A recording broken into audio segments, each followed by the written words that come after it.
입시 이야기를 하면 네. 사실은 좀 근시안적으로 안 보셨으면 좋겠다는 생각을 저는 되게 많이 해요. 맞아. 이렇게 아이들, 자녀들을 키우다 보면 바로 눈앞에 있는 아이에게 자꾸 초점이 가는 거예요. 근데 우리가 키우고 있는 거는 내 눈앞에서 자라고 있는 그 아이지만 우리가 만들어주고 있는 건 우리가 못 보고 있는 저 멀리에 있는 그 아이의 삶이거든요.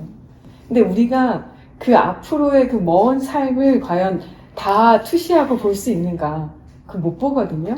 걔가 살아갈 세상은 지금과 너무 다를 텐데 지금 내가 살고 있는 세상의 잣대로 앞으로 살아갈 그 아이의 인생을 재고 있으면 그 치수가 맞을까요? 저는 절대 맞을 수 없다고 생각해요. 오차가 어마어마하게 클 거예요. 그래서 절대 그 틀에 매이지 않았으면, 조급함에 다치지 않았으면 좋겠다는 생각이 드는 게, 사실 2022년만 해도 코딩 배우는 게 붐이었어요. 정말 강남권에 가면 코딩 학원에 대기를 해도 줄이 차가지고 방학이면 못 들어갈 정도로. 지금 어떤가요? 지금 컴퓨터 공학과 그때 굉장히 경쟁이 높았거든요. 지금 마이크로소프트가 3,000명 해고한 중에 대부분이 코딩 기술 엔지니어들을 다 잘렸잖아요. 지금 제일 취업이 안 되는 게 미국에서도 컴퓨터 공학과가 대부분 안 돼요. 지금 현재 유행이라고 생각해서 거기에 오와 몰려가지고 부모님들이 거기에 맺히면 결국 20년 뒤에 내 아이가 살아가야 할 인생의 초석을 잘못 잡을 가능성이 높아요. 그러면 세상이 어떻게 바뀌어도 변하지 않을 힘을 줘야 되지 않을까요? 우리는 아이에게 교육이라는 것으로 세상을 헤쳐나갈 도구를 손에 쥐어주고 싶어요. 그런데 지금 당장 쓸 수 있는 것만 주면 나중에는 그게 쓸모없는 도구가 돼버리면 우리도 고생하고 아이의 즐거움도 다 뺏었는데 남는 거는 쓸모없는 칼이었어. 이렇게 되는 상황이 될 수 있다고 저는 보기 때문에 멀리 보시라. 그리고 정말 변하지 않는 가치를 주시라. 그거는 사고의 힘이고 강력한 의지다.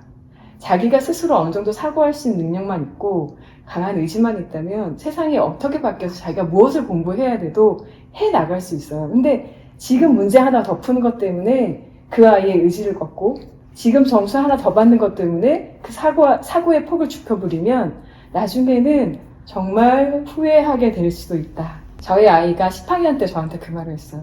지금 세상이 너무 많이 빨리 바뀌잖아요. 근데 그 아이는 이제 10학년이었기 때문에 세상을 보는, 세상을 걔가 이제 마음껏 활개를 치고 네, 검색을 할 때였어가지고 해보니까 너무 빨리빨리 변하고 과연 이 세상이 앞으로 어떻게 될까 굉장히 걱정이 됐었나 봐요. 고민을 자기가 많이 해봤는데 엄마, 지금까지는 먹고 살기 위해 무엇을 해야 할까를 생각하는 세상이었잖아. 근데 앞으로는 무엇을 위해서 살 것인가를 생각해야 되는 세상인 것 같아. 10학년 때 저한테 그 말을 되게 네, 저 스스로도 네, 1학년인데? 네, 10학년 때 그 말을 해서 맞아. 저도 그 말을 해서 네가 나보다 낫다. 그 말을 했는데 저는 지금도 그 생각을 가지고 있어요. 그래, 내가 접하고 내가 키우는 아이들은 무엇을 위해서 살 것인가를 생각할 수 있는 아이들을 키워야겠다. 먹고 살기 위해 무엇을 할 것인가는 이제 의미가 없다. 그건 어떻게 바뀔지 모르는 세상인데 자기 안에 난 무엇을 위해서 살아야겠다 라는 것이 있는 사람으로 만들어야겠다.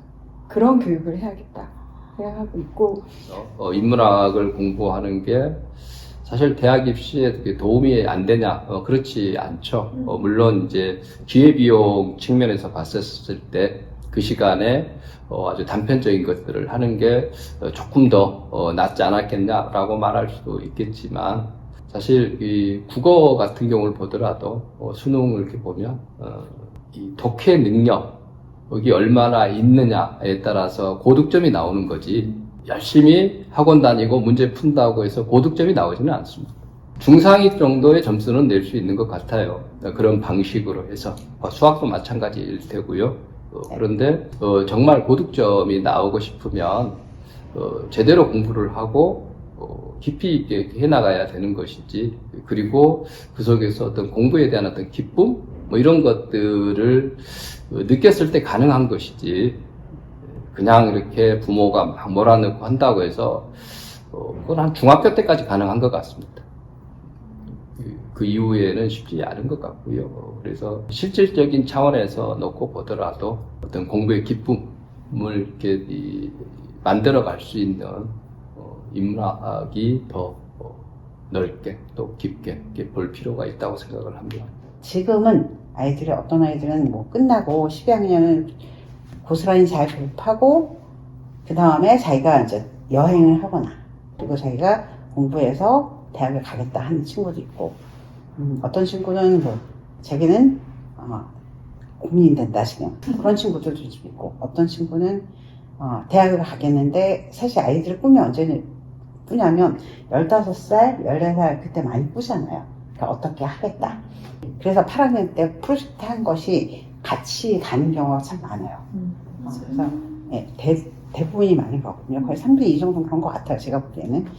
근데 그걸 지금 가려고 하다가 막 이걸 갈까 저걸 고민하고 있는 친구들이 지금 있어요. 아직은. 그래서 대학을 다 목표로 하고 있는 건 아니에요. 지금은. 근데 대학을 가야만 하네. 전 얘기하거든요. 너희가 공부를 해서 연구를 해야 된다고 생각하면 대학을 가라. 그렇지 않고 대학에 이름 때문에 간다고 생각하면 아니었으면 좋겠다. 그래서 꼭 뭔가를 연구하고 아니면 뭔가를 이제 대학을 가서 자기가 뭔가를 더 하고 싶은 게 있으면 그 꿈이 생길 때 대학을 갔으면 좋겠다.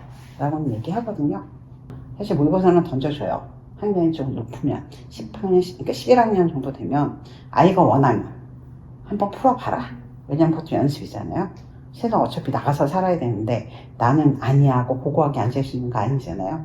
대신 수업 시간에 하는 건 아니고 수업에 배우건 배우고 자기가 필요하다고 의지가 생기면 풀어보고 그리고 따로 물어보면 당연히 선생님들은 도울 수 있는 부분은 최선을 다해서 도와준다.